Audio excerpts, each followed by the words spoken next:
Bonjour et bienvenue sur le podcast Endolove, le podcast qui aide les femmes atteintes d'endométriose à retrouver une vie sereine avec des solutions naturelles et sans prise de tête. Je suis Florie Gallon, naturopathe et coach de vie, et après avoir vécu l'enfer de l'endométriose il y a quelques années, j'ai réussi à retrouver une vie sereine et à peu près équilibrée après la découverte de la naturopathie et du yoga. J'ai conçu un programme en ligne pour mieux vivre avec l'endométriose en 4 étapes. Tu peux retrouver toutes les informations sur www.endolove.fr. N'oublie pas de me suivre sur Instagram Florie_Endolove. Pour l'épisode d'aujourd'hui, on va parler de la ménopause artificielle et comment la gérer. C'est peut-être un traitement que tu envisages ou que tu suis actuellement ou que tu as déjà eu et que tu auras peut-être une autre fois. La ménopause artificielle, c'est un des seuls remèdes, on va dire, qui peuvent être proposés pour temporairement mettre un petit peu la maladie en sommeil. Et parfois, elle peut être aussi proposée dans le cadre d'un parcours de PMA pour justement aider le corps à se mettre en pause et se donner toutes les chances en fait que le parcours de PMA fonctionne. Moi, c'est dans ce contexte que je l'ai eu personnellement.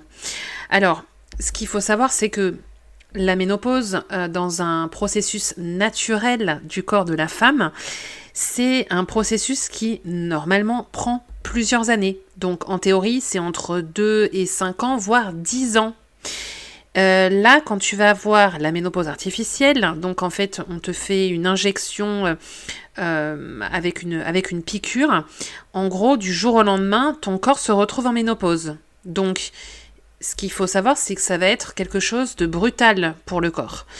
Donc, je tiens pas à te faire peur, mais je tiens juste à t'expliquer en quoi, ça diffère vraiment du processus naturel de la ménopause, qui d'ailleurs, en soi, n'est absolument pas une maladie. Ça, je pense que j'en ferai un autre podcast. Mais l'idée, c'est de se dire comment on peut te préparer au mieux pour affronter, entre guillemets, cette ménopause artificielle qui va arriver en gros du jour au lendemain, pour que tu la vives au mieux, parce que effectivement, comme tout médicament, ça peut entraîner différents effets secondaires. Alors, ça peut très bien marcher, puisque en gros, ça va arrêter tes règles, donc en théorie, ça peut aussi stopper tes douleurs. En tout cas, moi, c'est comme ça que je l'ai vécu. Mais voilà, parfois, c'est pas aussi simple que ça, d'une part. Et d'autre part, ça peut aussi engager d'autres effets secondaires qui vont être les effets secondaires typiques de la ménopause. Donc ça peut être des bouffées de chaleur, ça peut être de la prise de poids, ça peut être de la baisse de la libido. Vu que c'est un changement hormonal et encore une fois qu'il est brutal dans ce cas-là, en fait tu peux avoir une grande fatigue, de l'irritabilité. Donc voilà, moi si je parle de ça particulièrement, c'est que je pense qu'il est important non pas de se faire peur en pensant à tous les effets secondaires, mais c'est important de bien se préparer en fait pour justement que ça se passe le mieux possible et que justement tu n'aies pas autant d'effets secondaires ou de désagréments et que tu puisses profiter entre guillemets de cette pause de règles pour quelque part te requinquer et que ça fasse quelque chose de positif. Alors, je rappelle aussi que les conseils que je vais donner ici ne remplacent évidemment pas une vraie consultation avec une professionnelle, donc moi au hasard. Donc, si tu le souhaites, tu peux aussi me contacter directement pour un rendez-vous, même à distance. Et là, le suivi sera beaucoup plus personnalisé. Néanmoins, je peux te proposer 5 idées déjà pour limiter l'impact de ce traitement sur ton corps et mieux gérer cette période. Alors, si tu as le temps, l'idéal c'est de se préparer même avant d'avoir l'injection, d'avoir la ménopause artificielle effective, pour préparer ton corps au mieux et ton esprit également. Après, si tu n'as pas le temps, si tu écoutes ce podcast trop tard, que tu as déjà eu la piqûre, il n'y a aucun problème, ne t'inquiète pas, on peut très bien mettre ça en place à tout moment. Et donc, je vais commencer avec la première piste, qui est pour moi la piste essentielle, on va dire, c'est la préparation mentale. Alors oui, il faut se laisser le temps d'accepter cette solution totalement et pas de la subir. Donc ça, c'est un idéal, bien sûr, ça se fait pas en un claquement de doigts, mais travailler sur l'acceptation, ça va être essentiel. Pourquoi ? Parce que comme dans tout processus, comme dans tout traitement médical, comme dans toute expérience de vie, si tu n'as pas été préparé, si tu n'es pas prête à accepter cette phase-là, ça va forcément moins bien se passer, entre guillemets, ou en tout cas, tu vas te sentir beaucoup plus challengé que si tu as déjà fait un travail sur toi d'acceptation et d'acceptation de cette solution comme étant la solution qu'il me faut à cet instant. Ça ne veut pas dire que je vais être en ménopause artificielle toute ma vie, je le fais pour telle et telle raison, j'ai choisi ce traitement en conscience, même si j'ai envie d'avoir des solutions plus naturelles qui s'offrent à moi pour prendre soin de moi et de mon corps parce que j'en ai marre des traitements, des médecins et compagnie, on peut le comprendre. Parfois, voilà, on peut quand même choisir cette solution parce qu'il y a un contexte particulier qui fait que, voilà, ce traitement doit se faire. Voilà, donc tu peux vraiment travailler sur cette partie-là avec des élixirs floraux, par exemple, sur la partie émotionnelle et inconsciente. Tu peux aussi faire des méditations avec des intentions. Par exemple, voilà, un peu tous les jours te dire, voilà, j'accepte ce traitement, je sais qu'il est bien pour moi à cet instant. Voilà, c'est un exemple. Tu peux aussi travailler en psychothérapie, bien sûr, avec un professionnel. Tu peux aussi assister à des ateliers de libération émotionnelle parce que parfois, même si on se dit consciemment, oui, je sais, il faut que je le fasse, etc., quelque part, inconsciemment, on n'en a pas vraiment envie de le faire. On se sent un peu prise à la gorge, et surtout avec l'endométriose, on a l'impression que, bon, on n'a pas un choix énorme dans la prise en charge, en fait. Donc, ça, pour moi, ça va être vraiment une étape essentielle pour que tu puisses ensuite traverser cette période sereinement. Parce que, comme je le disais, ça va quand même avoir un effet, certes, positif, puisque plus de règles, donc a priori plus, ou en tout cas moins de douleur, mais au niveau émotionnel, voilà, ça peut aussi pas mal chambouler, donc c'est pour moi essentiel de travailler sur cet aspect mental. Ensuite, la deuxième chose qui est importante aussi pour moi, c'est la notion de préparation physique avec une amélioration de l'hygiène de vie au sens large. Donc, qu'est-ce que ça veut dire ? Ça veut dire que, voilà, on sait que dans cette période-là, on va être chamboulé émotionnellement, on va être chamboulé hormonalement. Eh bien, peut-être que là, c'est le moment de pas trop déconner niveau sommeil, donc d'essayer de dormir un minimum et pas de regarder la télé jusqu'à 3h du mat. Ça peut être des phases de repos, donc peut-être que tu as des problèmes de sommeil du fait de l'endométriose. Est-ce qu'il y a des plages de repos que tu peux prendre pendant la journée, par exemple, ou le week-end ? Et ça va être aussi l'hygiène de vie au sens large, donc la pratique d'un sport, la pratique d'un loisir.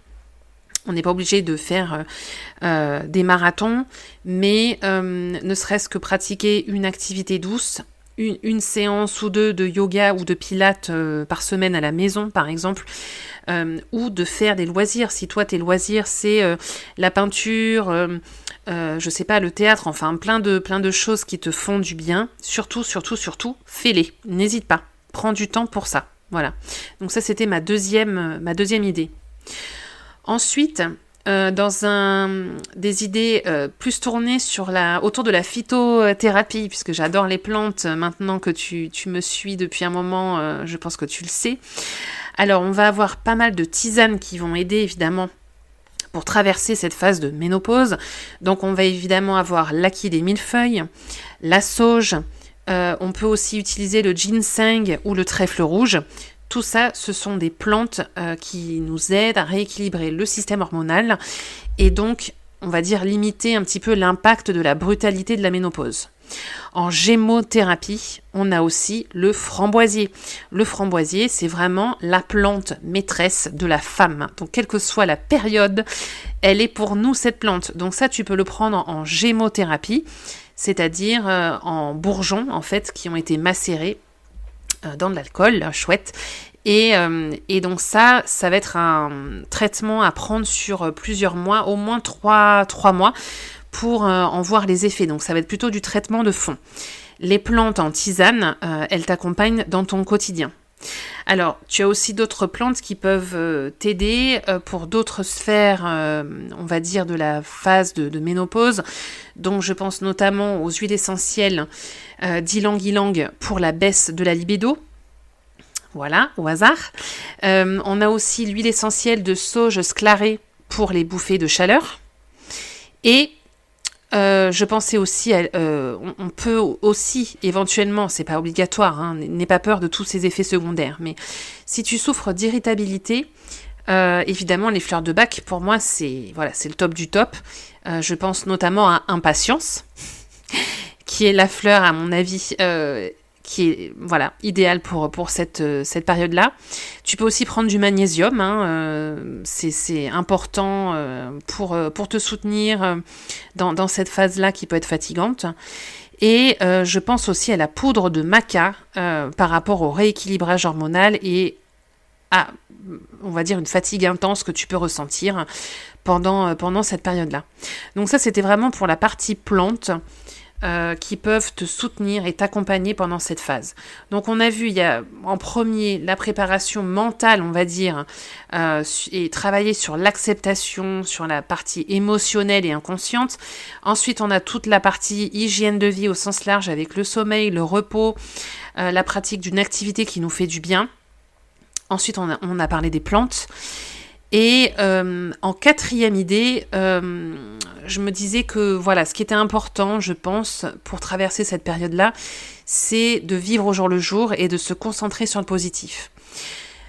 On a tendance à se faire toujours des films et réfléchir à après, ce qui est hyper angoissant en fait, et ce qui donne en fait énormément de charge mentale. On s'en rend pas compte, mais tout ça c'est épuisant. Je pense que se concentrer sur le positif, c'est aussi hyper important, surtout si tu as pas mal d'effets secondaires, notamment au début. Et ce qui peut t'aider, c'est de contextualiser ton traitement pour justement le rendre plus positif. Donc par exemple, tu peux te dire que voilà, tu fais une pause. En fait, quelque part, grâce à cette solution, tu engages ton endométriose à faire une pause, à se mettre en sommeil pendant ce temps. Tu peux penser aux bénéfices de cette mise en sommeil. Si c'est dans un contexte de PMA, par exemple, qu'on t'a proposé cette solution pour mettre toutes les chances de ton côté. Ou tu peux penser à tous les bénéfices de cette mise en sommeil, car à part les effets secondaires, effectivement, tu n'as plus de règles, et donc, quelque part, ça te permet de faire une pause, de perdre moins de sang, d'être en pause en fait, en veille par rapport à tout ça, et tout ça en fait ça peut te permettre de vivre mieux et de façon positive sans subir en fait ce traitement. Il y a une fleur de Bach qui je pense peut être très bien pour ça, c'est Walnut. Walnut, c'est vraiment la fleur que tu peux prendre pour vivre l'instant présent. Voilà. Donc ça aussi, c'est quelque chose que je ferai éventuellement. Et enfin, dernière piste pour toujours essayer de bien gérer cette période de ménopause artificielle qui n'est pas forcément toujours évidente. C'est selon moi de ne pas chercher à tout comprendre ou tout maîtriser. Et c'est un élément important parce que c'est difficile de se comparer avec les autres femmes. Le corps va avoir ses propres réponses qui vont être différentes d'une femme à l'autre, même si on suit exactement le même traitement. On va pas avoir du tout les mêmes effets secondaires, par exemple. On va pas réagir du tout de la même manière. Toi, ça va rien te faire. Ta voisine, elle va avoir toute la liste des effets secondaires possibles, ou inversement. En fait, dans ce processus, il faut pas chercher à tout comprendre ni à tout maîtriser, c'est impossible. Plus ton mental cherche à comprendre, plus ça va être compliqué à vivre pour toi, clairement.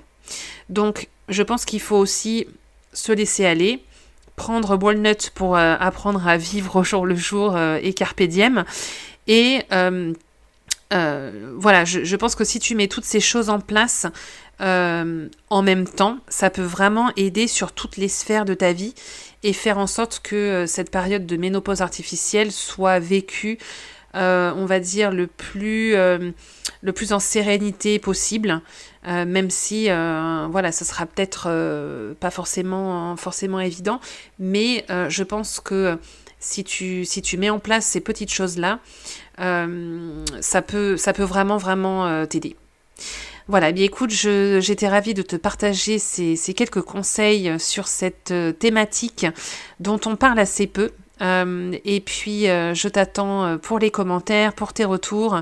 N'hésite surtout pas à me contacter sur Instagram, Flory_Andolove, pour des questions, des suggestions. Et je te retrouve pour le prochain podcast. À très bientôt. Bye bye.